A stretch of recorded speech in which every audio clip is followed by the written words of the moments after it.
I don't know. Well, hold on. We're live. All right. Welcome. I'm your host, David Lowry. You are watching Club Fantasci, and this is our GenCon 2014 edition. We are talking with the Bamboozle Brothers, Jake Cormier and Sen-Foong Lim. Welcome, gentlemen. Thank you for joining us. Howdy.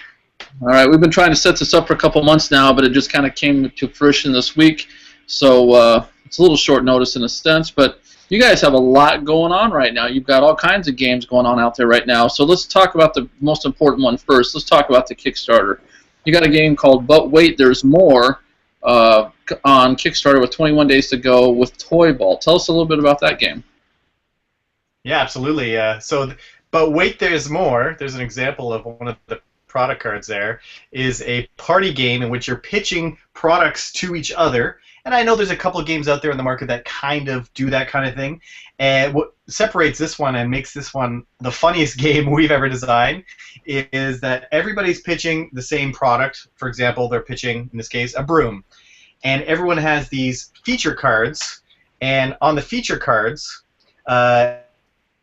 infomercially sounding phrases. So they're not just adjectives anymore. They're actual phrases, like this one is doubles as a portable urinal, for example. Or this one is dramatically reduces your heating bill. So you have to pitch why that broom dramatically reduces your heating bill. And then the other thing that's clever about the game and new is that halfway through the pitch you have to say, but wait, there's more, in pure infomercial style, and grab a random one off the top of the deck and say, now it's invisible to the naked eye. So who wouldn't want a broom that dramatically reduced heating bill and was invisible to the naked eye? I think he froze on us. Oh, there we go. So that's the I guess the pitch for a game about pitching. Now, 21 days to go. It's a $3,000 goal, and you are most of the way there with $2,257. Why should people really get behind this game? Well, I think people should pledge because it is hoots. It is a really, really fun game. It's a game that you can play with pretty much anybody. My kids play it, my 6-year-old, my 10-year-old, their friends play it and have a great time. And then when the adults come to play, it takes on a slightly different demeanor. It's a little more risque sometimes. And it is just, it's laughs and laughs and laughs the whole table around. Every time somebody pitches something, you one-up each other and you have a better pitch. You might think it's just for extroverted people, but I'm not an extrovert, and I love the game. Jay has a lot more to say about the difference between extroverts and introverts in this game, though. So. Yeah, absolutely. That's probably my favorite thing about the game design is that extroverts are going to have a blast, good pitch, and they're going to have crazy combinations, and they're going to sound like an infomercial, and it's going to be hilarious. And then what we've noticed during our playtest, when it gets around to an introvert's time, they've been having fun laughing at everybody else's pitches. When it gets around to their time, just the combination of the phrases of the cards, sometimes that's all they say, and they get laughs. Because it's ridiculous to have a broom that dramatically reduces your heating bill and is now naked to the invisible eye. Now invisible to the naked eye. See, it's already funny. It scales well age-wise, is what you guys are saying, right? It doesn't really matter what age you are to play this game. Yeah, it turns into very Cards Against Humanity-esque type of gameplay if you're playing with that kind of a crowd. Because even though there is nothing rated X or R or anything like that in the cards, the innuendo and what you can say can be pretty risque if you want it to be. But as Sen says, we play with kids all the time, and it's just a hoot on its own. Awesome, great to have the friends overnight that aren't serious gamers right there. Yeah. And we're really trying hard to get to at the very least, hopefully the first stretch goal, because that unlocks 6-player. Right now it's a 5-player game. But what's cool about the game is that you can play up to 5, but also you can play all the way up to 10 in a partner version. So in partner version, you say the first half of the pitch, and your partner says the but wait there's more, and he has the but wait he has another feature that he adds to it without knowing what you pitched already. So you play the expansion would have, the stretch goal would have 6 to 12 instead of 5 to 10. And it looks like here, for those who are at Gen Con and might be happening to catching this, you probably aren't, or if you catch this later tonight, there are some play dates, times set up for Friday and Saturday where you can actually get a look at this game down there. So That's check right. out the Toy Vault booth and make that happen. So 10,000 is the first stretch goal, 14,000 is the second stretch goal, and then 18. I mean, that's or 3 easy payments of $6,000. Nice. Yeah, that's funny. Nice. At Very the nice. very least, we ask your listeners to just check out the video, because Sen and I had a fun time filming the video. So we're Right. in it, and we try to make it look like an infomercial. So it's a kind of a bit goofy. Awesome. All right. So, but wait, there's more. Currently on Kickstarter, 21 days to go. Go check it out. It is a Toy Vault game, and I think you can find this right now. The link is right on our page where you're watching this video, or I'm sure it's on the Bamboozle Brothers page. Correct? Yep. Also, if you like to print and play, if you don't mind cutting a few cards out, there is a limited set of cards available to try before you buy, so that's a nice feature as well. Awesome. All right. Yeah, There you it can is. find- Perfect. But wait, there's more. Oh yeah, there is. All right, so that's pretty big news. That's one game. Now you guys also just released 2 other games that are being featured at Gen Con. One is Tortuga with Queen Games. Now this looks like an interesting, fun little game. People are buccaneers of a sort, or pirates or something. It looks like buccaneers more than pirates. And 4-player game, 2 to 4 players, 35 minutes, so it's not a big, huge game. Tell us a little bit about this one. Tortuga is a game that was designed on dice. I just came up with a set of dice that were interesting, and then we figured out, oh, we should make a game that actually uses these dice. And they were always pirates for some reason. I think Seth Jaffe from Tasty Minstrel Games had posted a challenge to make a pirate dice game, and so that was what we were doing. But it got way beyond just dice, and so it turned into this whole thing where we use the dice to create tension between players by simultaneously rolling, assigning the dice to actions, and then revealing them and seeing what the outcomes were from there. Huh. So mechanics.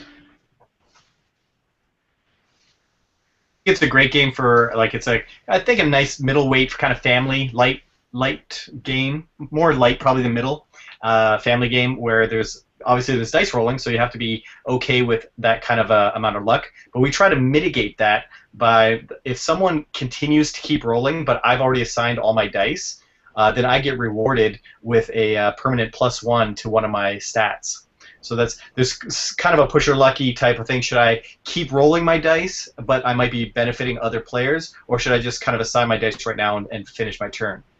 So there's some things that are like that are nice. So who does this game fit best? What type of gamer?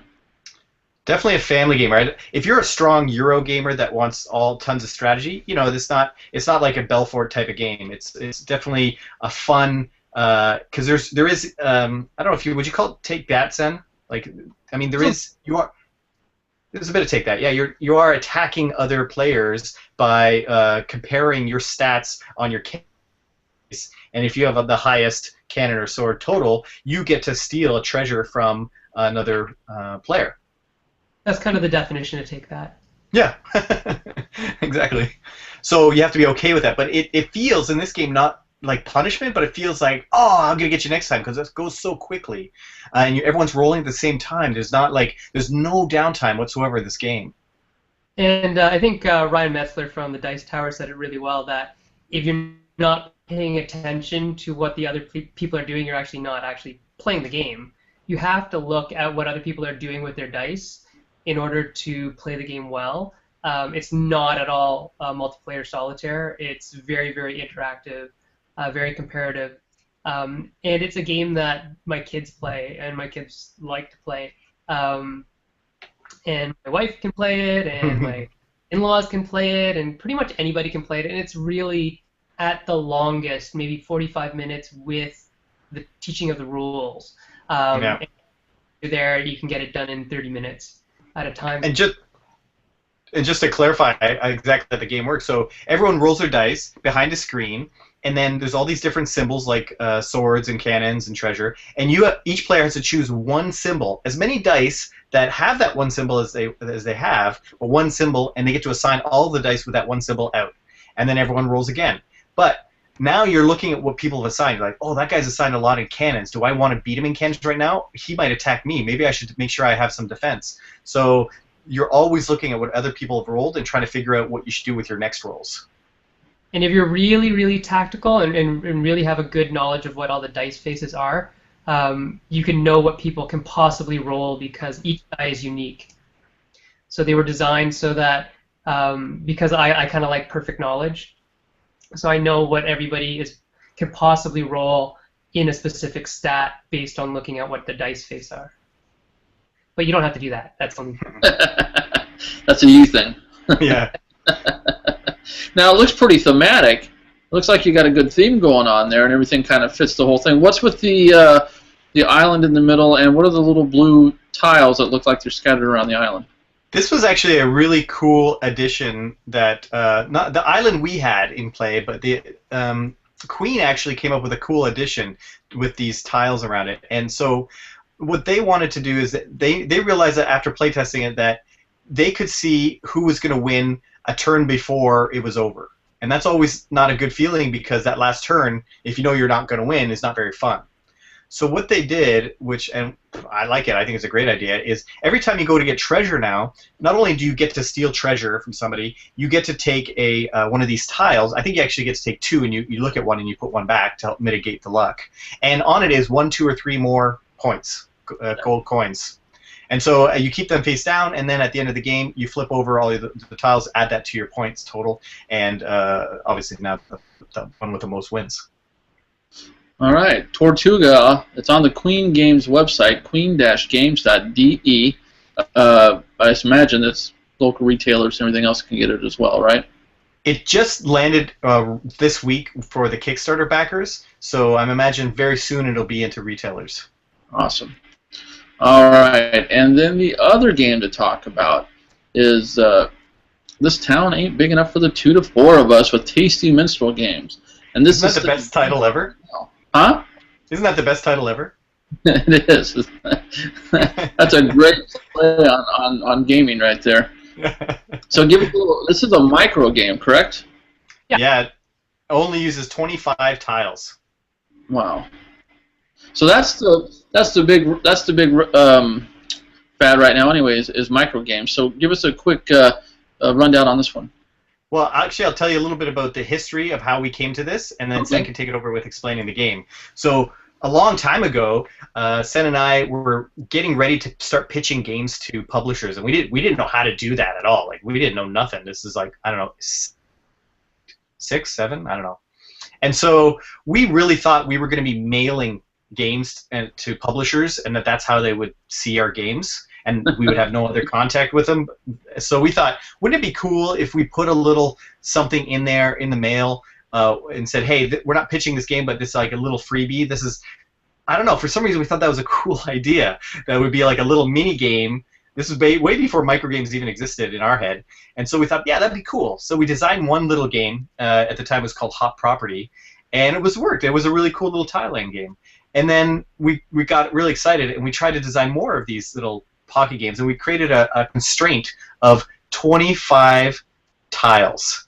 And so we created about 10 more games that used only 25 tiles, and that's it.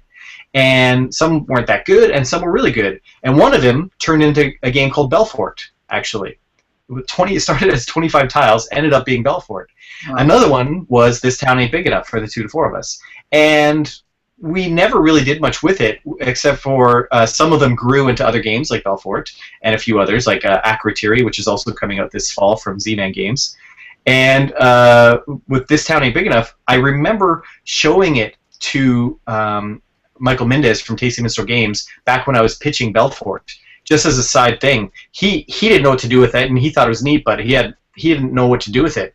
And it was until his success with Coinage and that kind of stuff, where he actually reached out to us. He goes, "Hey, do you still have those little micro games that you showed me a while ago? Like, are any of them, good?" He couldn't remember. So that's the only one we sent him. And like a week later, after this is the quickest turnaround ever, he sends an email saying, "Yep, let's do it."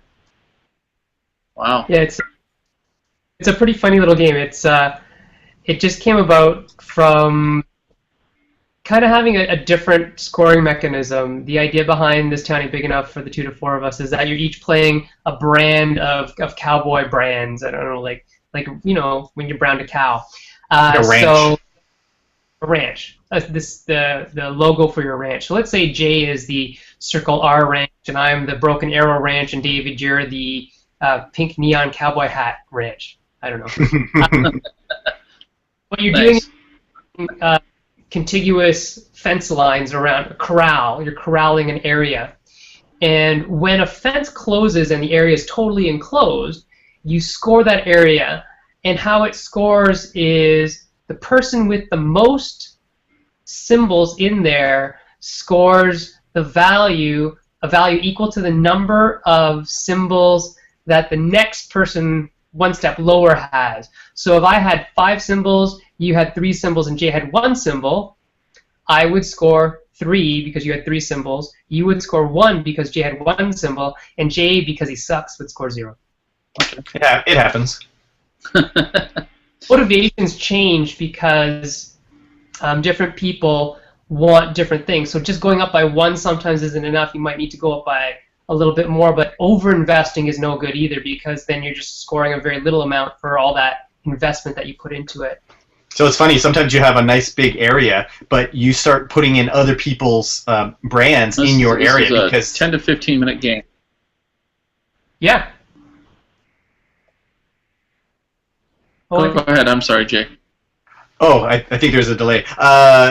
Sometimes you start putting other players' brands into a big area that you have because you need more points. So that's kind of interesting, where you might have 5 or 6 of your brands in there, but the next highest person only has 2.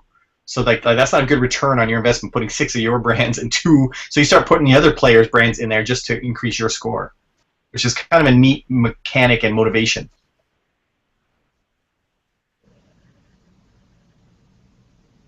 Just want to make sure we're not killing ourselves on the lag here. So we're looking at 2 to 4 players, 10 to 15 minutes, currently at GenCon, and you guys mentioned earlier that this is only going to be available on the TMG site when it's launched later, correct? Yeah, That's right. I think also I'm pretty sure that based on the pictures that we've seen on BGG, that they're going to be doing some releases in Japan as well. So That's right. just because the market in Japan is very big into little games. That's funny. TMG has a whole line called Koi, K-O-I, that is going to be taking the games like Coinage, Burgoo, Templar, and This Town Ain't Big Enough, and boxing them actually, because they like their games in boxes, but really small boxes, and sending them over to Japan. All right. So that kind of brings up an interesting topic. The rage of the micro game. Mm-hmm. Why and where did that come from all of a sudden?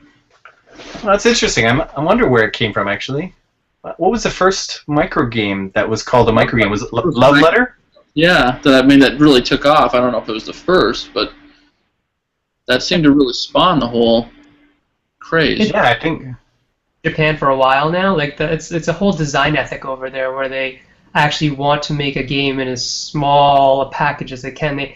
They put those constraints upon themselves, just like Jay and I did way back when. Like seriously, we were doing that in 2006, 2007. Yeah. With games that are just 25 tiles, and that was our constraint. May have included a paperclip or 2 here or there. But yeah, the idea was the same. It's coming to a small package that has a very small footprint, limited amount of packaging, but is still a high quality game that you can play a few times in an hour, and gives you that real good bang for the buck. That's quick to teach, easy to learn, and portable. So games like Council of Verona by Michael Eskew was another one that kind of led the charge there. Love Letter, of course. All the ones by Seiji Kanai, like Chidi Mages, all the ones that AEG is bringing over from Japan. Right. In that mentality. Even so, Scott Almes is doing Harbor now. All those tiny epic. Chris Handy's Paco Games. Right. On Kickstarter right now with I think it's 4 to start and hopefully 7 or 8 by the end of games that fit in what looks like stick of gum containers. So it's pretty cool. Right. So lots and lots of people are out there kind of making the mini micro games. David Short just did Master Express. I think those games are a hit with people because you can only play so many big games in one night, but there's always room for Jello, right? And there's always room for that little extra filler game. But you want those to be like quality. You don't want to just be like left, right, center or anything like that. Michael Minda is actually one of the favorite games that he ever did was Martian Dice. Why? Because he could teach it in a minute and play it in 5 minutes, and because he could teach it and play it, he could sell it. And Michael, being a businessman, loved that. Belfort's a great game. Eminent Domain's a great game. Homesteaders is a great game. They're all great games. But Michael couldn't teach them and play them in the limited amount of interaction time that he gets with people at cons.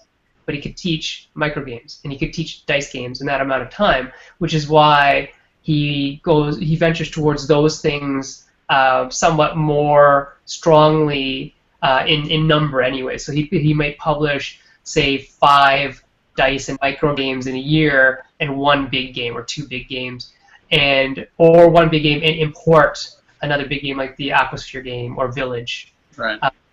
So there's that kind of notion from the business side of view. It's a lot easier to sell units. Seth was on a few weeks ago with us, and he said something about where he was really the Eurogamer, and he was the one that pushed for those, and Michael was the one that pushed for the simpler games. So I can kind of see that a little bit. But it does bring up the Big Daddy, right? Oh, yeah. Belfort, with its pretty box. It is a pretty box. It is a pretty box. Now, I can tell you right now, and I'll be honest, I am a Belfort fanatic. This is probably in my top 5, if not top 3 games of all time. Oh, wow. That's great. When you guys originally approached me, I was really excited because, I was not expecting it when I got the game. When Tasty Minstrel sent it to me to review, I was not expecting it to be that great a game. But aside from maybe Kalis, I don't think there's a Euro I'd rather put on the table than this one. Oh, that's great. Wow. So, fabulous game. And have you played the expansion? I have played it. It's in the box. I'm to that point now where I've got to start putting expansions in the box. Yeah. So I've only used the expansion once, though, because we were still really getting to know the base game and digging in through all the possible strategies and whatever. But this, for me, on all levels, hit a home run, whether it be the theme, artwork, mechanics, ease of learning. Again, it's a game where everybody's pretty much involved the whole time. There isn't a whole lot of analysis paralysis in this game, I don't think. This was just a smoking game that, just really kind of knocked it out of the park. And this is actually, when people come over and game for the first time, one of the first ones that I pull out. Wow. This has become my favorite interview ever. When I posted it last night on Facebook, another guy kind of said the same thing. He said top 10, I said not top 5, and I think he put it in his top 8. But, I mean, I think there was a couple things I thought, well, maybe components-wise it might have been a little fiddly as far as how the boards were laid out. But other than that, it's amazing. And this is a shout-out more to Josh Capel, the artist, not us. But wouldn't you say that that's one of, if not the best rulebook of all time? Oh, yeah.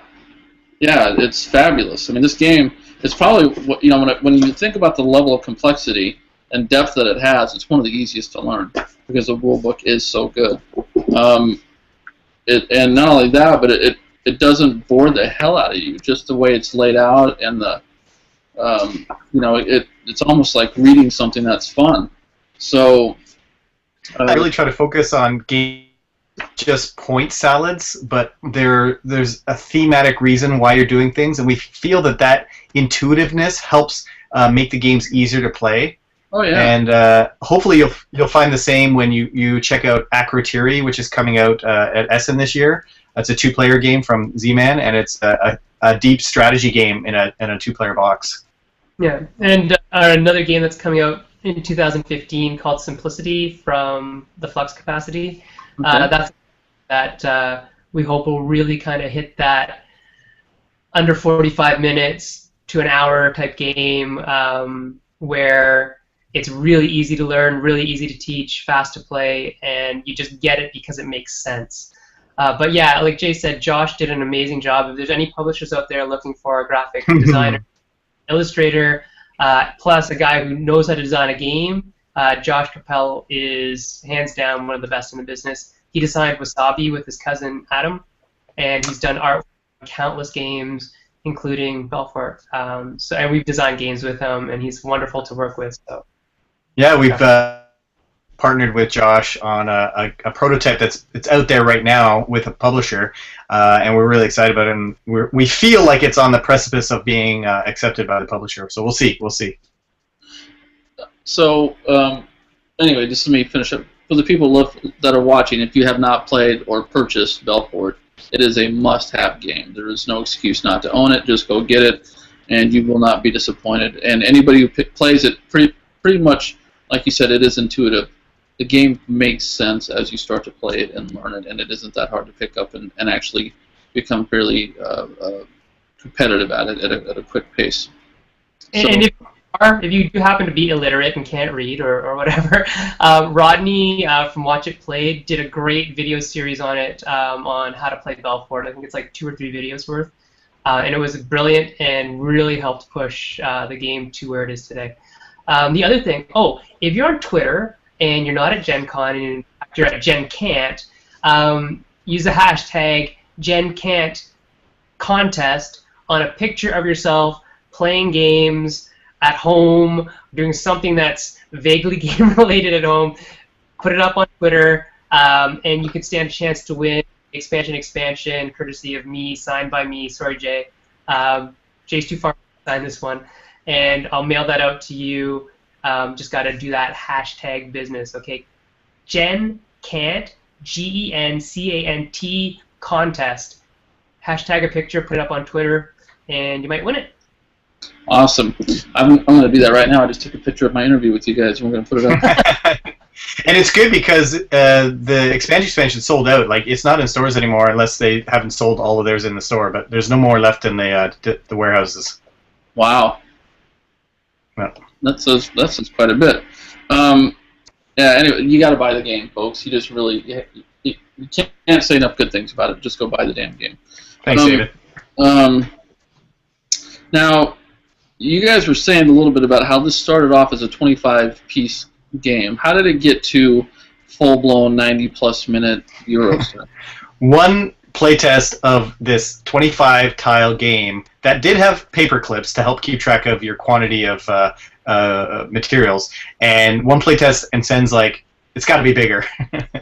And the actual motivation for making this game was actually, if you remember the game Warcraft 2. Yeah. Real-time strategy game. Yes, my lord. And I just thought it'd be cool to make a game that simulated the idea of sending units out to get resources. They come back, you use those resources to build things, and then those things continue on. And that's where it started. And I would say I think it topped out at 26 versions of prototypes that we made for this game that just kept evolving as our playtesters played them and gave us feedback and changed the game throughout. But it didn't start as a worker placement game at all. And it was always area majority for scoring, though. And had a totally different way for getting resources. It was card-based. And I don't remember how or when we switched over to worker placement. It was actually drafting. Yeah, it was drafted before. Sorted. So the resources were drafted from cards instead of worker placement. And we started doing worker placement with soldiers, actually, which no longer exist in the game, as you know. Right. There used to be a dragon, and the dragon used to fly around and blow up different districts and destroy buildings, and people did not like that. So we axed that, and when we axed that, we axed the soldiers. But when we axed the soldiers, I think what happened was we felt that there needed to be dudes on the map in some way. Maybe not in the way that traditionally you put dudes on a map, but Kalis had always been one of the games that I loved. Kind of like you, David, I really enjoy Kalis. Shouts out to William on that one. But I find Kalis very dry thematically. So what was the incentive here in the realm of Belfort with wizards and dwarves and elves and stuff was to make it fit that. We always had elves and dwarves in the game, and now we just made them into little people and used them. Actually, the funniest thing, I was just telling a friend about this the other day. I was really upset at first that the elves and dwarves weren't figures because I kind of wanted to see them as figurines and three-dimensional printing or whatever it could have been back in that time. And why? Because they had hats. That's right. To make him a master dwarf or master elf, we had a little hat that snugly fit on top of them, and it was awesome for the prototype. And the dwarves were big cubes, and then when they became master dwarves, we put this little belt around them. Yeah, that's right. That's right. Really... So the elves had little hats, and the dwarves. That it was so funny just to play with them. But when they changed them to flat wooden pieces, I was sort of disappointed. But then functionally, it works better, and we get to showcase more of Josh's art, and that's all good. So the stickers were aimed for people, but I think in the end it works better. Well, yeah, functionally, it is better because now people can stack them, and you can easily and quickly tell, oh, he's got 4 in the forest, then you know immediately, as opposed to if they were all individual pieces, it'd be harder. So actually, it is better in the long run. Now, something that Seth had mentioned was that they put this in a universe. There's this game, and then now I guess Harbor's in the same universe. Was that part of the design thing, too, that you guys had come up with, or was that a Tasty Minstrel thing? Well, the original Belfort universe is ours, and a lot of Josh, to be completely honest. Now, oddly enough, Rob Lundy, who does a lot of Tasty Minstrel art now, and he did the art for Harbor, the only reason why he's there is because of and the only reason why he's there because of Belfort is because Jay and our friend Tim wrote a comic book about Belfort, and then they were looking for an artist to draw the comic book, and they happened to hire Rob. Just out of the blue. So Rob, who's an artist from Ottawa, which is another place in Canada, capital of... Rob did the art for the Belfort comic, which then got him a job at Tasty Minstrel doing the art for other games kind of set in a similar... Dungeon Roll. Yeah, so he did Dungeon Roll, and now Harbor. And yeah, if you want to check out the comic book, it is on BGG. There's a link to the Belfort comic on there, so check it out. Which was awesome, and I thought that was kind of a stroke of genius marketing-wise, too, and it was... I'm a little sad to see that it didn't continue past the initial issue, to be honest. Well, no one's paid us to do it, so that was just literally that we paid Rob out of our own pocket to do it, and that's it. It's kind of funny, yeah. Kind of an ash. I hadn't when I wrote the review for it, I hadn't remembered the comic book, and then I put out the review, and somebody, it might have been you, Jay, it was either you or somebody had tweeted me saying, "Oh my God, that reminds me of the comic book that we put out with it," or something like that, and it must have been stuck in the back of my head. But that was a great little piece of marketing that you don't get to see very often in the board game publishing industry. Yay! And it was a really good story. Like it totally kind of made sense to why you send an elf and a dwarf. Right. Yeah, absolutely. It just goes to show you that some of the things that Sen and I, as designers, what we like to try to do, because a lot of people think once you sign with a publisher takes care of all of the marketing, all of the advertising, all of the getting the customers, and that's mostly true. But Sen and I like doing some of these things. So what we've done is, for example, for our first game, Train of Thought, which is kind of a word party game. We made a video for it, and Sen wrote a music for the background. That's original music written by Sen, and I filmed it with some friends of mine, the actual kind of commercial. And then for Belfort, we did a commercial, but it was more of a, what do you call it, like flash animated kind of a commercial. And Sen, again, wrote music for it, and I did the voices and whatnot. And so this is something we'd like to try to add. For this town ain't big enough for the 2 to 4 of us. If you ever can find the Kickstarter video for that, it's actually quite humorous. Again, Sen wrote the music for it, and I filmed a video with my friends. So we just like to try to show publishers that we're more than just the games, that we actually do as much as we can to support our games once they're out. And that's interesting. And I've asked this a lot, whether it be with Scott Alms or Mike Nutt or some of these other designers I've interviewed in the past, is how much involvement do you have once you've handed that game off, or how much of that do you come in the door with and try to maintain, because it is your baby, number one. And to be honest with you, just because someone's a publisher doesn't mean they're the greatest marketer. So, I wonder about that fine balance. Very games, they are very collaborative. Take a look at Toy Vault, very collaborative. And so there's some publishers that they want you with them, and they want the help, and they want to make it a culmination of all of our efforts, because we all have the same end goal in mind. But then if you start dealing with some of the big boys like Queen, for a game like Tortuga, we had 0 input after we signed it. That was it. They showed us what changes they made, and hopefully we were happy, and we were happy with it. So that was lucky for us that they didn't change too much. But yeah, it's just different depending on the publisher. What is tough? Oh, I'm sorry. Go ahead. Yeah, and then some of the companies who are sort of in the middle. So a company like Z-Man, Philosophia, it's sort of both. It's really right in the middle. So you can see where the different levels of, how much market penetration you have. You have to rely on the designers to do a little bit more when you have less, and when you have more clout, you don't have to use the designers as much. Even though sometimes the designers would like to be involved, it's tough. So yeah, your question about handing over our babies, Jay and I are pretty much okay with that. We just want to make sure that, and the contracts kind of state that they can't do anything to the game that would turn it into something that we didn't want it to be. Like, it can never be about some weird religious cult jihad thing going on in Belfort. That would never fly. From our perspective, we wouldn't let it go that way.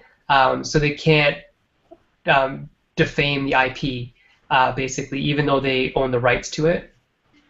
But the good thing that Sen and I have with working, we have the same kind of ideology with regards to collaborating with a publisher, in that we will never give feedback on, unless they ask specifically for it, but on art. Like, hey, can you make that elf's ears pointier? Like, we don't care about that kind of stuff, and that's not our position to do anything like that. The only time we'll have a comment is if it does impact gameplay. And I think for all of Belfort, there was only one issue, and it was just an oversight, really, and it was the fact that Josh forgot to put a worker placement plank for the guilds. And I remember seeing it on the board that there wasn't a plank, and I'm like, oh, maybe he's going to put it on the guilds themselves. So we waited. When we saw the guilds and they didn't have a plank, I'm like, uh-oh. And he's like, oh, yeah, he totally forgot. So we had to rejigger the whole board to make it fit, and it obviously works and fits now. What you guys have done this long enough now, and you've had a fair enough amount of success. What has stopped you from just doing your own company and doing the whole ball of wax? Don't want to. Well, we just like designing. Yeah, we like designing games. We don't want to become a publisher necessarily. Occupation and a skill set, which I'm sure we could be good at it if Sen and I wanted to be good at it. It's just that if 90% of our free time right now is dedicated to game design and playtesting our games, I'm sure that number would shrink to like 10 or 15% of our time, and the rest would be about marketing and shipping and accounting and all finance, all these other things that you have to do to run a business, and that's just not as interesting to Sen or I. And Jay and I are the kind of personalities that when we do something, we have to do it really well. I don't know if we've ever done anything to a low level. So like when Jay does acting and things like that. He's doing it. He's out there. He's a street magician. He's busking. He's doing all that kind of stuff. When I compete in jiu-jitsu, I'm winning gold medals. It's not. I don't just do it. We do it.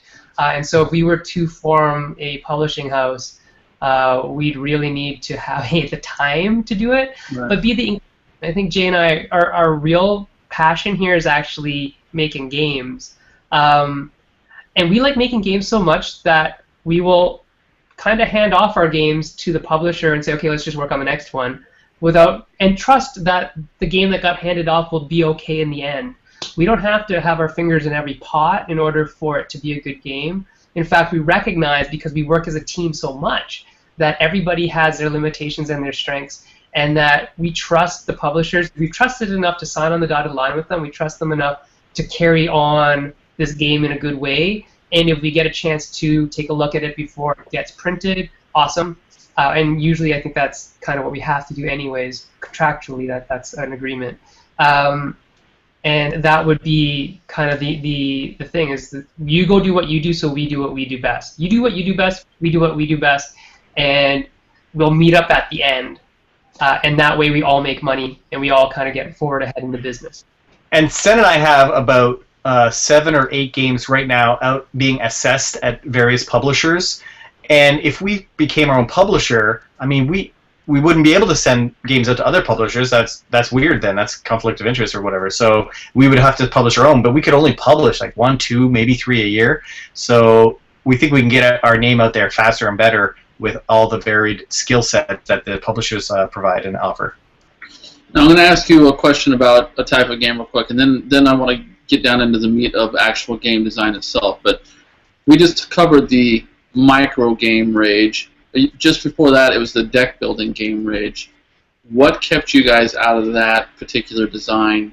And not that you don't have one out there now, I guess it could be stopped. But why was there not a Jay and Sen deck builder? It's funny. Sen had an idea right now for a deck building game that he's working on, and I know that the deck building thing is out there so much that I'm trying to challenge Sen to with his idea to try to, how can we reinvent it, kind of like what Trains did, where that added something to the deck building idea. Even Eminent Domain added a nice aspect to it, and so we're toying around with ideas, but yeah, it just felt, I guess, overdone, I guess, for a while. And it's a lot of content to generate. Card games like that require 600 cards or whatever, it takes a lot of effort to actually design each card, balance each card. So we sort of want to do a deck building game. I kind of want to do one. I have this idea for one that seems interesting. We'll see. It should be a challenge to actually make it. If we make it not that different, I don't know if we'll ever pitch it. But speaking of card games, we are currently right now working on our very first game that has been assigned to us, like commissioned to us. We've been asked by a publisher to make a very specific game, and it's a based on an IP as well. It's a Godzilla ECG. So it's a, what does the E stand for, Sen? Expandable.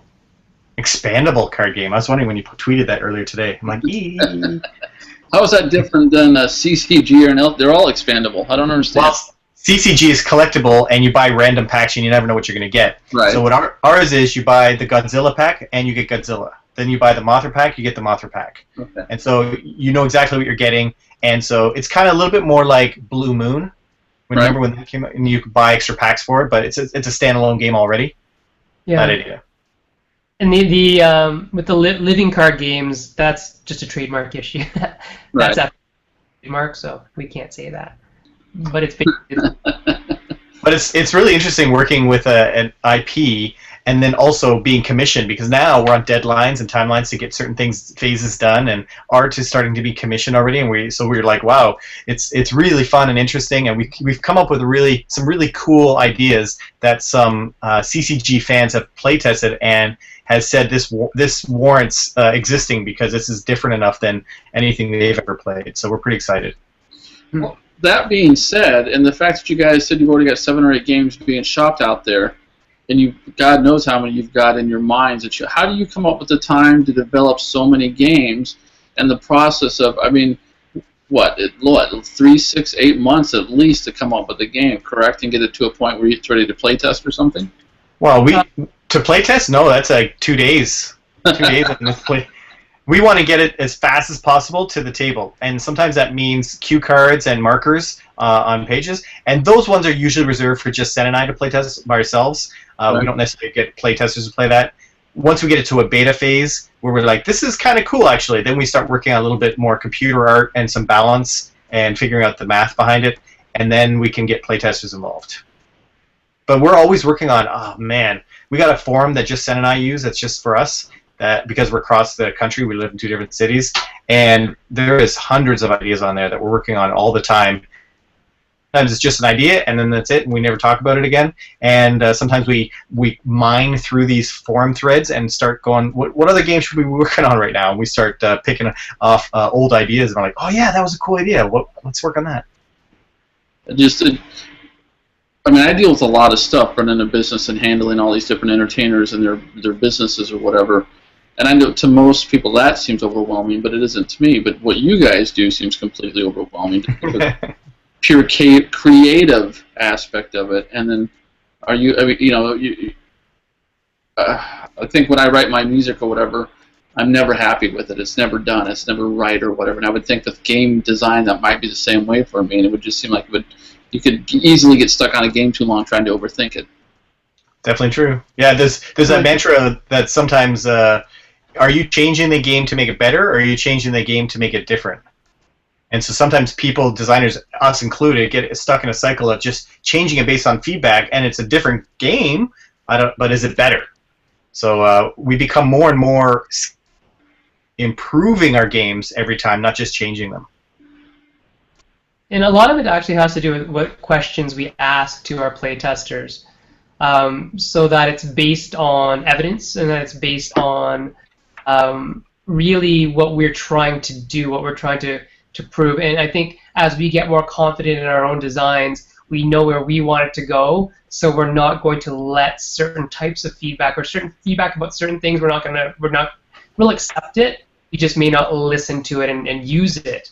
But then we have much more focused questions on, okay, we know this is the area that we're not happy with, help us figure this part out, or what did you like about this part? What didn't you like about this part? How would you make it better for yourself? Or what would have to change about this game to make it that much better? And so asking the right questions when we're designing the game and playtesting it does help. And then having really good playtesters. We have the benefit of having a really wide network of playtesters and a really strong network of playtesters, most of whom are game designers. So we have that kind of little weapon in our pocket where we can kind of ask at the moment's notice 2 or 3 other published designers to sit down at a table and play with us, or play it blind. And in fact, that makes a difference. And being a partnership with Sen means that we are twice as efficient, so we can actually get twice as much content, games out there, but obviously the downside to that is we're half as rich. Hence day jobs. Yes, exactly. All right, so you guys, when you sit down and think of a game, you brought up certain things to me that, like, in today's gaming world, it seems to me like ludology has kind of been pushed to the side, and only certain people really use it, whereas other people just kind of take ideas that they've learned from other games, and they sit down and kind of do that, and they come up with a game. And obviously that game doesn't always come out very well balanced. How technical do you guys get when planning out some of your games and whatever, so that you really do achieve that balance? Because to me that seems like that would be the hardest thing, is really figuring out where that balance is with certain mechanics and you know, playability and theme and all that stuff. Well, when we're starting out in alpha phase, there's very little concern for balance, and we just really want to find out what parts of this game are fun. This part or this part. And as we play, we realize quickly this part is not fun at all, this part's more fun, let's focus on that. And then pretty much the next step is spreadsheets. And 3 weeks ago I spent a week with Sen, and we were working on the Godzilla card game. and we spent a solid week looking at spreadsheets and just trying to balance everything, giving everything a weighting, and then playtesting it and realizing, you know what, this power, this ability is worth more than we gave it. We have to give it more, and that changes the balance, and we have to refigure out the cards, and we make another prototype. So we'd spend a lot of time on balance in those kind of games. Yeah. I would say that we go by feel, then by science and math, and then by feel again at the end. Because at the end, it's more about, okay, how did playing that card make you feel? And would it make you feel better if it was just 1 point more powerful or 1 point cheaper or anything like that? So balance, when you do it mathematically, sometimes it comes off kind of stale when you play it. And it gets a little more organic when you nudge it a little bit and you fudge it a little bit and you make it a little grayer around the edges. And that's kind of what makes the metagame interesting in card and deck building and card building types of games, where you have a secret, almost a secret knowledge of this card is better when combined with that card, so I'm going to build my deck around those two things. And that kind of card imbalance, or not quite as perfect balance, can only be done if you say, okay, screw the actual mathematical algorithms that we used to get this baseline. Let's just push a little number here and a little number there. And then the other thing you have to recognize is that things don't have to be balanced in and of themselves all the time, as long as they're balanced within the set. So a lot of times we might have something that seems really weirdly balanced one way if you looked at it individually, but when you look at it in the set of all the other things that it is in, or considered to be in, then it's actually balanced within that set. So if there's a plus 17 sword, there's going to be a plus 23 shield, or something like that, somewhere in the game, so that they are in fact balanced when they meet up. That's not a great example, but that's... But there are some other games, like if you even look at Belfort, like everything in that game is 100% balanced with regards to the costs. So we didn't want to, you can't have a game like Belfort where wood is more frequently needed than stone, because then that changes the value of elves and dwarves, and that changes everything. Obviously, metal is required less, but that's fine because so that can be imbalanced in that sense, but it still means it's actually balanced. So there's two types of balance, I guess. One, when you need that kind of perfect balance, because otherwise it would change gameplay, unless that's something you're looking to do, which doesn't seem like it fits in the Euro style. But in these kind of card game type stuff, some imbalance is actually preferred. Now I'm going to ask you a hypothetical question. I want you guys each individually to pick your favorite game and then tell me what you would do differently to improve it. I'm just looking at my collection of games right now. Like, for me, and I think Sen brought it up earlier, for me it would have been Kalis and actually adding some kind of theme that made sense, because he's right, it is a bit dry, it's pure strategy. So that would have been the thing that, to me, I would have said I would have found a way to improve the theme that was a little more interactive or something like that, as opposed to what's going on right now. But one of my favorite games is Entdecker. I'm not sure if you've seen. Let me just grab it here. I played it once. There it is. Here's Entdecker here. And I'm a huge fan of tile laying games. Okay. So I love the tile laying. I love how you can randomly push your luck and try to get a tile, or you can pay an exorbitant amount and get a very specific tile if you really want a specific tile. That, to me, helps mitigate the luck of most tile laying games have. So that's cool. The one thing I don't like about the game is this end game thing where you go to the islands and it's a bit of a area majority for getting to these secret points, and it sways the points too much. And I've heard the original version of this game doesn't have that, but I've never played the original version of this game. Good old Klaus Tuber. Jay? What? The original version of that game comes from? Settlers of Catan. It's actually Settlers of Catan plus that plus a couple other things actually made this big thing that they pieced out. Yeah, it was too big of a game, and they kept slicing things away from it until Settlers became what Settlers is today. Huh. All those expansions that came out after was part of the original pitch. I did not know that. Wow. Sen, what's yours? Oh, mine, I was thinking of Basari. I love Basari. If you've never played it and you're at all into negotiation and perfect information and forcing people to do what they don't want to do, it's a great game. But it doesn't play well with numbers. 3 is the magic number, and that is all that it's good for. So I would try to make it work better with more people. And I think our friend Dawn, who's one of our best playtesters, has written up a way to make it better with 4. So I'll have to look that up. I haven't had time yet, Dawn. Sorry. I know you posted me the links. So Didn't they release that as something else? Pardon me? Didn't they release that as something else? I don't think so. I haven't seen it released as something else, has it? I could be wrong. I thought that one had been released as something else, but I could most definitely be wrong.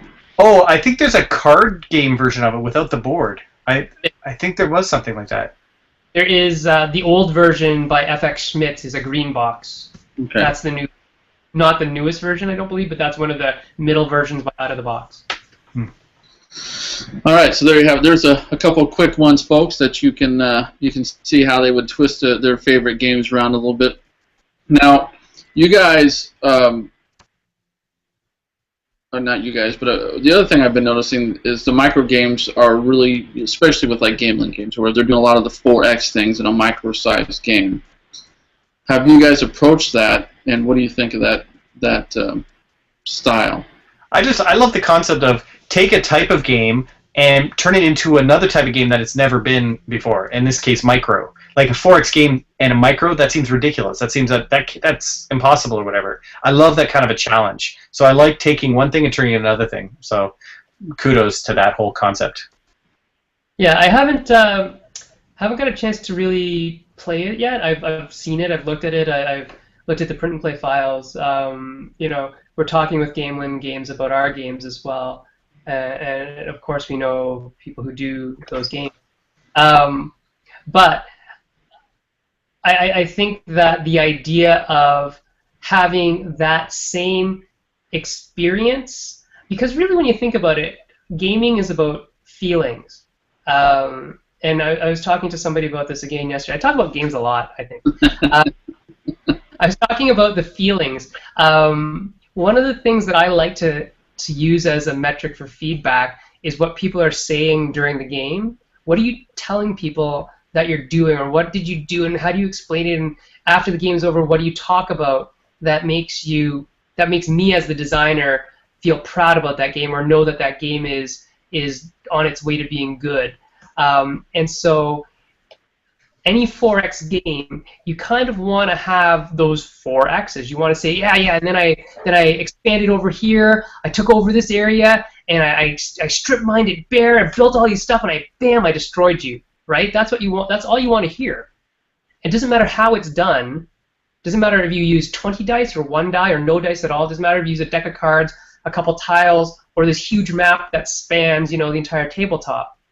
The experience at the end of it should still be what that person felt and what they said. And if you can get that same feeling in a 15-minute, 20-minute, 40-minute game instead of a 2-hour, 4-hour, 7-hour game, more power to you. Right? So I think it's a great idea. And like Jay said, really all you're doing is taking the same concept and turning it on its head.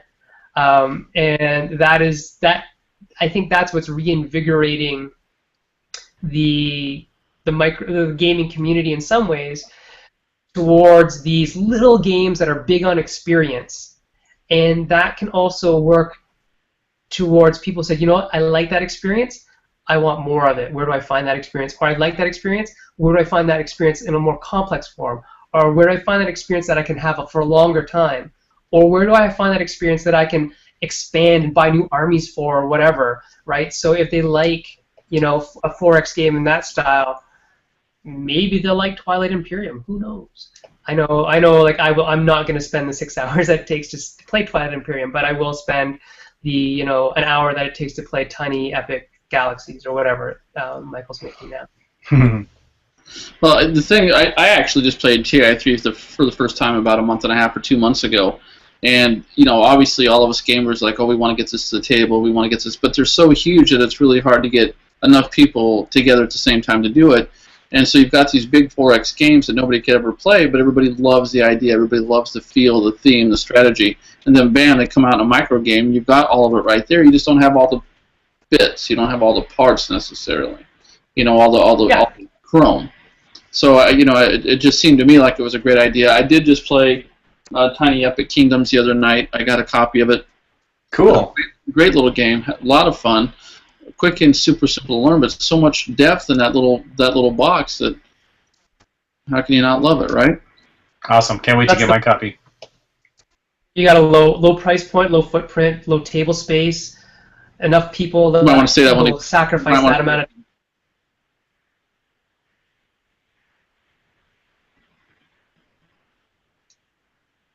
I lost you guys. Yay. There he is. Oh yeah. No. You've got that same experience in a game that costs less, that takes less time to teach and play, that you can get 3 or 4 people to invest in time-wise. Right. You got a winner. You know, more to say. All right, folks. This episode is brought to you by #GenCant2014. Make sure you go check out gencant.wordpress.com. I believe that's what it is to find out how you can compete for prizes for all of us that could not be at GenCon. This game was also brought to you by Tasty Minstrel, the episode by Tasty Minstrel Games, Belfort, and the Bamboozle Brothers. Make sure you check that out. And Mike's Apple Ale. So, all right. What was I going to ask? Oh, you guys, tell me a little bit about. You guys said that you got a forum. You go on there, you just throw some ideas about or whatever. But then when you said that sometimes it's just for the two of you, when you write it out on paper or whatever, how do you guys actually play the game together? Being that you're half a country away. Well, fortunately, my job takes me to Ontario 4 or 5 times a year, and I try to tag on a weekend or sometimes a whole week hanging out at Sen's place, and that's when we get to our focused playtesting time, and we try to get games to a point where then when we separate, with the benefit of having 2 full sets of playtesting groups where we can go through a lot of iterations, then connect back online, whether it's through our forum or through FaceTime or any other technology, and get a lot of iterations through very quickly through the both of us. Oddly enough, this interview is the first time that I've talked to Jay face-to-face since he went on a trip to Turkey. So, hey, congratulations on getting engaged. Why, thank you, sir. Woohoo! All right, everybody, send him and his lovely wife a gift. You can reach them at you can get a hold of them there. So you guys, you do have that, because it is a little bit of an odd collaboration than the fact that you aren't in the same city. So the fact that you guys do work together as a team, what tips can you give other people that would think about collaborating for their own game design? A forum. The forum was the magic for us. It's absolutely magical. You know about the law of reciprocity? Have you heard of this law? Oh, yes. So this works even with a forum, because Sen will post something, and then I'll go to check the forum. I see he posted something. There's that feeling that, like, well, I got to respond. Like, I have to say what I think of what he posted, and then Sen reads that and he thinks, well, I gotta say what my thoughts on what Jay just wrote, and back and forth, and all of a sudden you're building a game. All of a sudden, after going back and forth after a week, you've got, wow, I gotta go make a prototype now, because this is great. And so we keep doing that until one of it gets jazzed enough to go out and actually make a prototype, and then that's when the exciting thing starts, and we start getting our playtests going. Can't even lie, it's usually Jay. Jay usually prototypes. I usually think. I sit there and do it. So, but the forum was the key for us, because not only did you get that law of reciprocity, but you have a record of everything you've ever talked about, and you don't have to go searching through emails and what was this, what was that. You have iterations. It keeps everything, and we keep everything kind of very per game sorted in its own forum thread. So it's just awesome. It's just awesome. Yeah. The other thing is, exploit technology. as much as you can. Jay and I we use Dropbox, we use Google Docs, we use FaceTime now that I finally caught up to this millennium and got an iPhone. We use all the technology at our disposal. The other thing to do is find somebody who you can actually collaborate with. And remarkably, it's usually the person that's opposite you. Somebody who's too much like me, and we just sit there and think. And he was working with somebody who's too much like him, they'd probably get 2 prototypes made at exactly the same time, and they'd fight about which one was better. Whereas, because we're very similar-minded in our outcome and our goal, our vision is very similar, but our methodology. We have coherent vision. Jay and I, we've been friends for longer than I've been married to my wife, longer than I've known my wife. And it's that kind of relationship that we have where we know no matter what the fighting that, it's not even fighting, the, discussions that we have in between, this mechanic sucks and that artwork is boring, and whatever we talk about that we don't like about what we're doing, in the end we know that the vision is we just want to make a good game. Mm-hmm. And we want to make it together. Or if Jay's doing something solo or I'm doing something solo, we want to help each other get that game to as good as it can be, because Jay reflects on me and I reflect on Jay in that we're always kind of associated with each other anyways, no matter who we're partnering with otherwise. We're always going to be... A certain amount of humility is required. We have to be able to learn from each, accept that our idea might not be the 100% best idea ever in the world, and so we have to choose our fights wisely. Sometimes it's like, you know what, I don't like it, but I'm not going to die on this hill. If you're really passionate about going this way, let's try this way. And what's great about game design is you can always try anything. It's not usually not that hard to try something and see where it goes. And if it's more fun, then hey, well, you were right. That was way more fun. And then if not, then you can easily go back. And with the versioning that we have and the way that we track our stuff, going back is usually as easy as picking cards out of the garbage and re-sleeving them, or printing them out again if we've gone through recycling. But yeah, the knowing each other, knowing your partners, knowing your skills and your own strength, and being very aware of who you are as a person and as a designer is really important when you're collaborating with anybody on anything. Because Jay and I have known each other for so long and we partner well together, I know when I'm doing something just to push his buttons, and I know when I'm doing something because I believe in it. And I try not to push his buttons because that's just being spiteful. Bottom line is just be awesome. That's it. Yeah. That's the best tip I can give you. All right, so go ahead. No, it's really about understanding yourself. And I know my limitations, and Jay knows his. And that's why we choose to work with each other, because I don't think without each other that we'd be as far as we are along the path towards our desired outcomes, our shared desired outcomes, as doing this for the rest of our life. And having, it's not about the money, it's not about the name, it's not about, well, some of it is about leaving an enduring product or enduring legacy in a genre that we enjoy. Sure, there's that. But that can come without the money, and that can come without the fame. We just want to make good games and recognize in each other our kind of our opposite. That said, we both still have a goal of trying to make this a money venture and make it something where we can leave our day jobs and make this a full-time thing. That's an ultimate goal. Sure. Now, one of the things that I see Sen online more than I see you, Jay, but then again, I think we weren't really following each other so much on Twitter or whatever. So I see Sen's... We do now. Yeah. See his tweets more, and I know that he's been active in a lot of the board game ask type stuff and whatever. My big struggle with social media, because I'm on it pretty much 24/7, because it's a big part of what my company does, is the forums where you get the people who always want to be an asshat. They've always got to have a comment. They've always got to say that you did this wrong, you did that wrong. As designers, how much do you guys see that, and then what do you do to deal with it? Well, I'm used to dealing with that in my own forums, so oops. Wait a second. It's pretty funny. There's some communities that are really good, and there's some communities that are not so hot. And remarkably, and please don't stop pledging, but Kickstarter is one of the hardest communities to deal with because they are paying you money right up front to make your dream come true, or at least that's what they think they're doing, right? Right. Sense of entitlement that because the product hasn't come out yet, that they have a say in what's going to happen, and if they don't, then they'll pick up their toys and go home.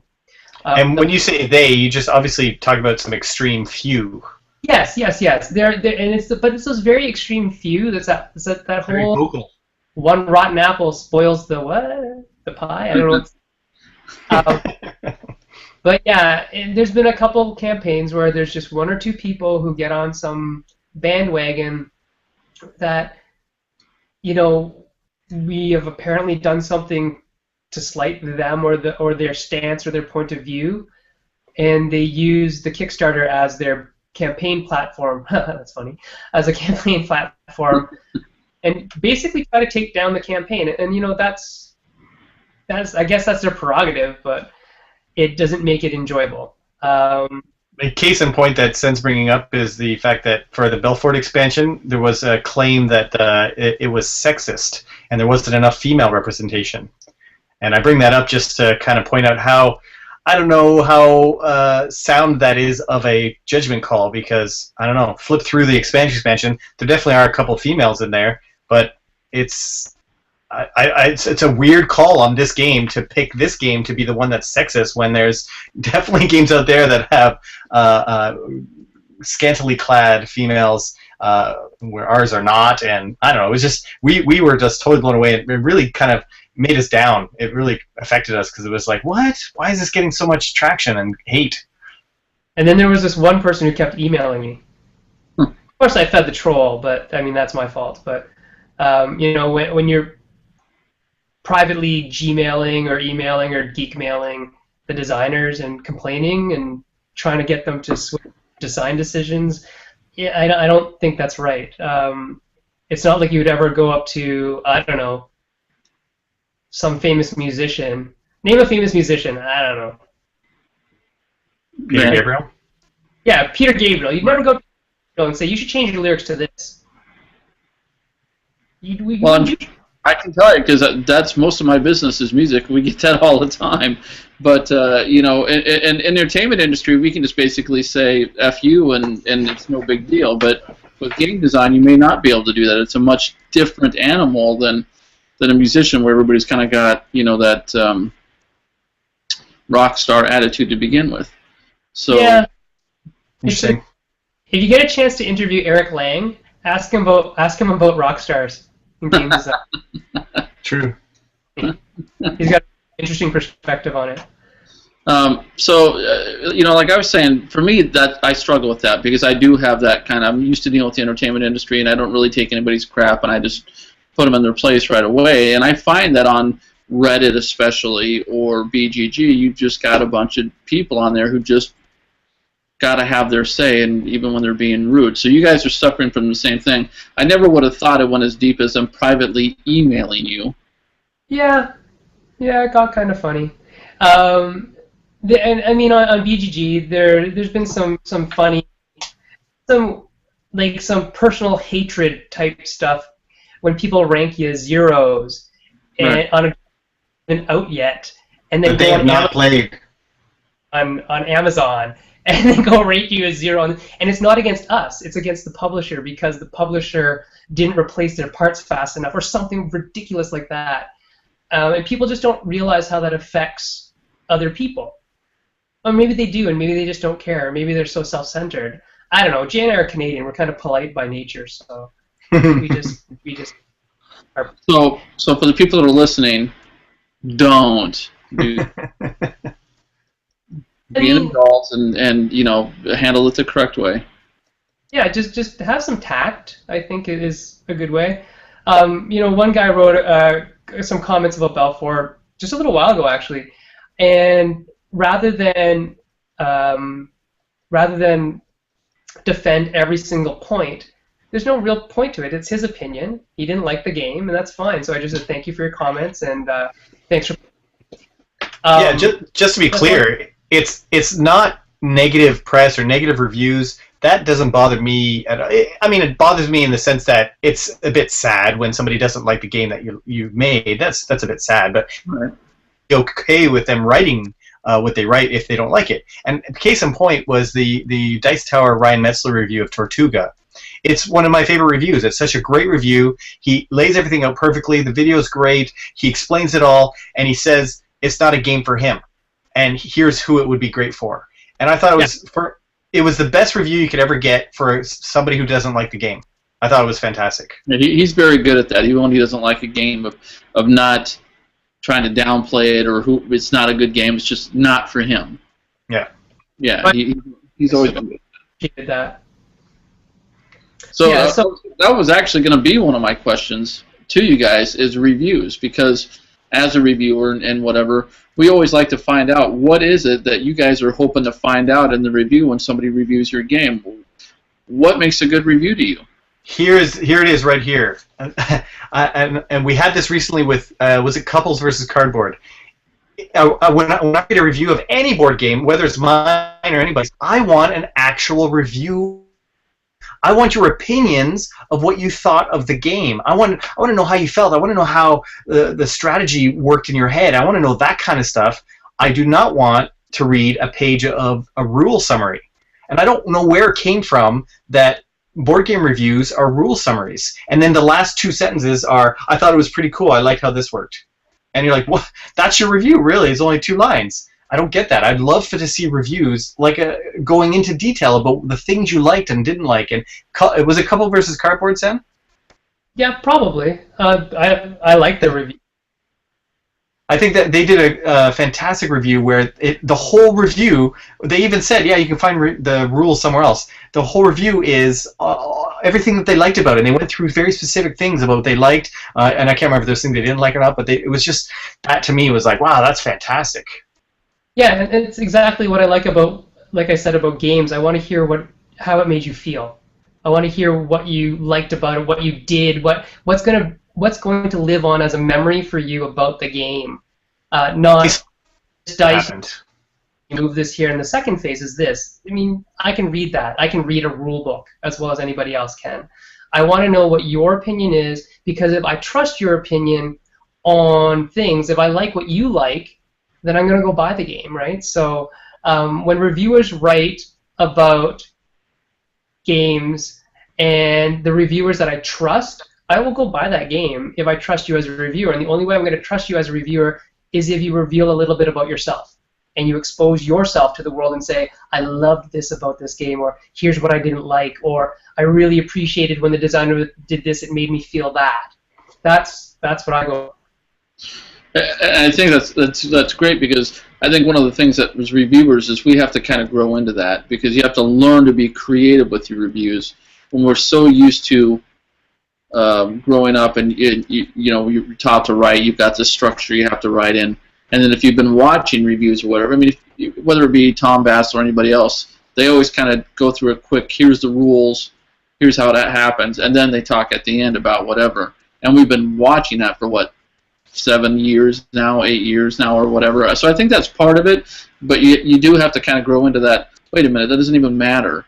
Here's the overview of the game, 1 paragraph, and the rest should be pretty much opinion. Awesome. Yes, that's what I want. But it's good to hear what you guys want to know too, because as reviewers, we want to make sure that we're getting the spirit behind the game. This is what the people are, the designers, the publishers, whatever, are trying to portray to you in the game. Here's what they're trying to give to you, and this is why it works or it doesn't work. And tell us about maybe some scenarios or situations that happen in the game. So this one point, I thought I was cornered, and I had this hardly any resource left, and I drew this card, and unbelievably, it was a big turn of events, and I did this, and I did that. Like those kind of like stories and the emotion behind it, and the passion, and you get excited. That's really fun to watch. That's real TV. No, but yeah. That's exactly what I want to hear. I want to hear about your your first turn Fireball Channel. You know, I talk about Fireball Channel a lot from Magic the Gathering because it's a story we used to tell all the time, where it's, you know, your Mox, your land, your Fireball in your channel, 20 life, you're dead, right? Right. The kind of thing you want to happen. You want to have those epic stories, and I want to hear your epic stories. I want to hear how my game made you feel, or if it's a game I want to buy, I want to get, how did you feel playing that game? That's what I want to know. I don't want to know about the rules, because I'm going to read them anyway. And it's boring if I expecting a review and all I start hearing are reviews or is the rules. I get bored by it. I don't have enough time to sit there for 20 minutes and listen to rules for 20 minutes. I'd rather have a 5-minute video that was just opinion. Well, you know, and I think that this was something I found myself doing, is that, you know, I start with a little story paragraph where I write something up, just kind of fun for the interview, and then I have, you know, designer, artist, publisher, blah, blah, blah, and all the stuff down to the contents and the mechanics all listed out. Well, by the time you've read all that, if you're an experienced gamer and you can see what kind of mechanics it is and you know it's a strategy or a Euro, you kind of already got the basic idea, right? Yeah. So you don't need to spend the next 6 paragraphs laying out the rules. Exactly. In the medical field, we call it charting by exception. So we only chart, on certain charts anyways, we only chart when something weird happened, right? If everything was status quo, I don't write everything about the patient as they were. But if something notable has happened, something's remarkable, that's when I'll write it down. And that's really what the game, if there's something cool about the rules, let me know. If everything is pretty much kind of standard, this is a trick-taking game, and everything works exactly like a trick-taking game, you don't need to tell me. I kind of know what a trick-taking game is. Yes, there might be people who don't, but they can go look it up somewhere else. But tell me how playing the game made you feel, or tell me that, you know, oh, the cool thing about this taking game is that you pass cards to your partner, you pass cards to your enemies. Oh, right? Oh, and there's bombs, and bombs are this. Now tell me about the game. Now that I understand a little bit of you've laid out the setting. Now give me the rest of the plot. Right. Awesome. All right. So there's that. I mean, that might have been one of the most interesting parts of an interview I've ever done. So, thanks, guys. The last thing I was going to ask is, I just lost it. Just totally lost it. What was it? I lost it again.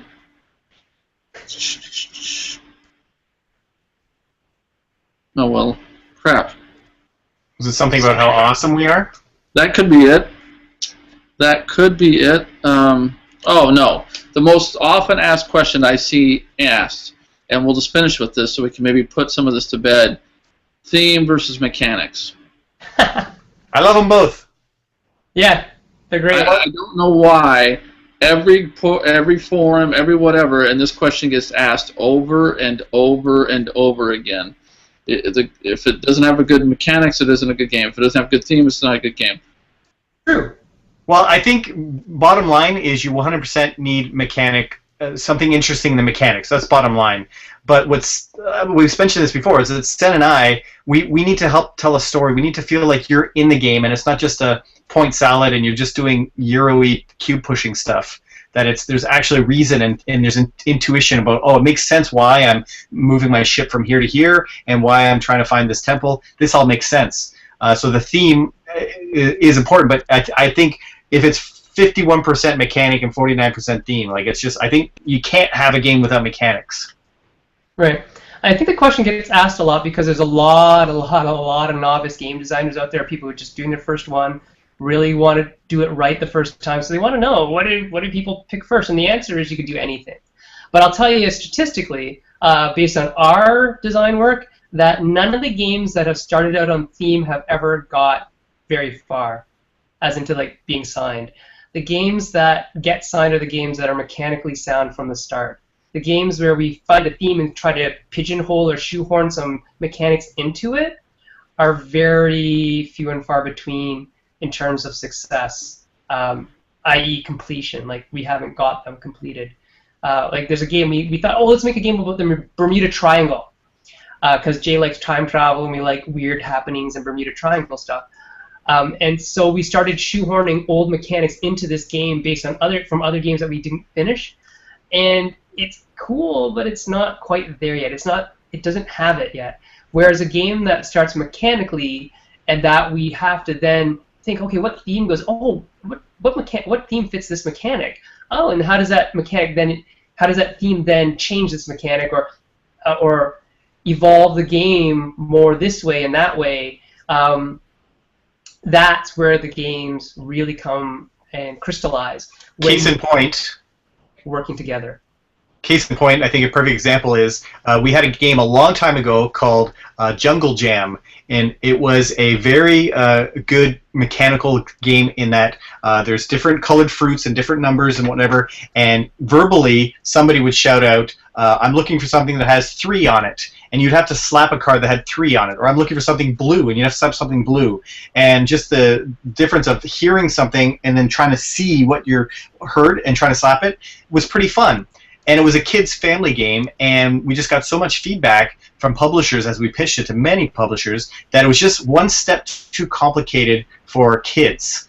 And so that kind of like bummed us out. We kind of shelved it for a while, and then before going to the gathering this past year, a big event held by Alan Moon in Niagara Falls, we thought about this game, and we're like, well, we can't do anything with it because we take away some mechanics to make it, better for kids. And then Sen jokingly said, well, we could, make it for adults and make it about zombies. And as soon as just add zombies. And so as soon as he said that, we're like, wait a second, maybe we could. And I got so energized, and Sen and I went back and forth with many emails, because this is like 2 weeks before the gathering. We quickly put together a new version of it, and just as we're designing it, all of a sudden new mechanics came out from that theme. We're like, well, now we have to find a way. How can I turn into a zombie in the middle of the game? Oh yeah, that'd be cool. What would happen? And that defined new mechanics for the game. But it started, and it still has that very basic mechanic that was in that kids game. But then the theme helped even kind of push it further and added more elements to it, and helped kind of make it more cohesive and stick together. And now it's currently being assessed by a publisher, and we have high hopes for it because every publisher we showed it to wanted to take it back and assess it. So that would be a question I had thought of earlier, and I forgot to ask, was the theme being overdone. Right now everybody's like, I'm sick of zombies, or I'm sick of pirates, or I'm sick of whatever. How do you guys feel about that? I mean, to me personally, I'll just tell you my thoughts. I don't care what the theme is as long as the game is good. I don't get sick of zombie games any more than I get sick of any other type of game. So to me, a good game is a good game. What do you guys think? I mean, you guys have to deal with, creating a game that people will actually buy.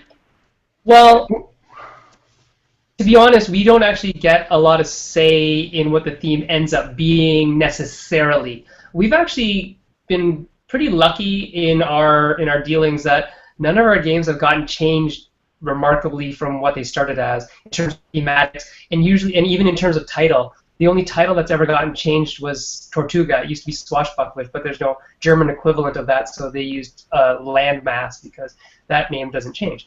Also said in Swashbucklers, it used to be anime girl female pirates, and then it got changed. Still though, I think that with the themes getting overdone, they're popular for a reason, and they'll never get old because the people who are tired of them will realize that, I actually did like that, and new people will find them. So it's really, to me, not a big deal. I would never necessarily make a zombie game to make a zombie game. Do you know what I mean? Right, I would never, just because it's a hot theme to do. I pick a theme because it fits with the mechanics, or because somebody challenged me to make a game on pirates using dice. I wonder though if it's possible that it's the mechanic that's tired, because when you think of zombie, there's certain mechanics that come about with regards to moving a zombie on a grid, and you're moving on a grid, and there's certain mechanics that might come to mind when you think of that genre. So maybe it's potentially those mechanics that are getting stale, and we need to shake it up a bit. Mind blown. Does the game imitate the genre, or does the genre lead the game. I don't know. That's interesting because nobody ever talks about the mechanics. They just always use the word zombie. So maybe that's part of it. Maybe that really is the issue where they're just sick of guys on a board and a grid. So let's see, Zombie 15, Zombicides, Apocalypse, Zombies, the original one with the little figures. I mean, all of them are pretty much grid-based movement, high combat, dice rolling, exploding zombie heads, and stuff like that. And they're all kind of similar. Urban landscape, dudes on a map. They're mostly dudes, right? They're miniature games put on a grid. And the mechanics for those are very similar no matter what miniature system you're playing, except for the very few ones that kind of innovate and get away from grid-based movement or get away from certain themes and memes and things that are really drawn out in the zombie world. So a game like Eaten by Zombies by Mayday Games has a really bad rule book, and Jay and I couldn't play it at all. But that's different, right? Because it's card-based. Right. And that seemed fresh to me. Whereas, I have Zombies. I didn't love it. So I didn't want to get Apocalypse, and I didn't want to get Zombicide. I got Zombie 15 because of the timer mechanic. I think that will make it different, right? So there's that where you take a game and you add a little bit extra to spin it a little bit. That's what makes it different. But the rest of them are almost just iterations of each other. And that's, I think you're right, Jay, in some respects, that a lot of the games that are similar genres seem to have similar mechanics. I was noticing that about some pseudo-epic space games like Race for the Galaxy, Eminent Domain, and a couple other games. They all have that kind of follow mechanic, right? When you choose a role and you follow. Sure. Yeah. So I was wondering, is that a new thing? Is that a space thing? It could be. I mean, that's interesting. Interesting. Well, guys, I've kept you, I think, about 35 minutes longer than I thought I would. So thank you very much for the time. Thank you. It's been awesome. The Bamboozle Brothers, .com. Jay Cormier and Sen-Foong Lim. You can find publication.wordpress.com. You can find their website there. You look at all their games. Remember that they have on BamboozleBrothers.com. Yep. Right now on Kickstarter is But Wait, There's More.